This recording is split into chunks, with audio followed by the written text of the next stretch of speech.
ఓం శ్రీవత్స వక్షసం శ్రీశం శ్రీలోలం శ్రీకరగ్రహం శ్రీమంతం శ్రీనిధిం శ్రీడ్యం శ్రీనివాసం భజే అనిసం అంటూ ఈ వైశాఖ మాసమంతా లక్ష్మీ సమేత శ్రీ విష్ణుమూర్తిని, లక్ష్మీ సమేత నారాయణుని లేక రమా సమేత సత్యనారాయణ స్వామి రూపంగా కూడా మనం ఈ నెలంతా చక్కగా స్వామివారిని అభిషేకించి పూజార్చనలు చేసుకోవాలి.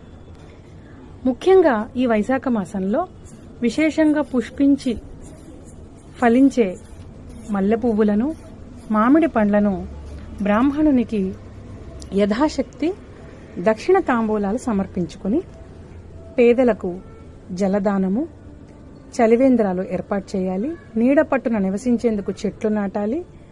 శయ్యాదానము, విసినకర్ర, చెప్పులు, గొడుగు దానమిచ్చి స్వామివారి యొక్క కృపా కటాక్షాలను అందరం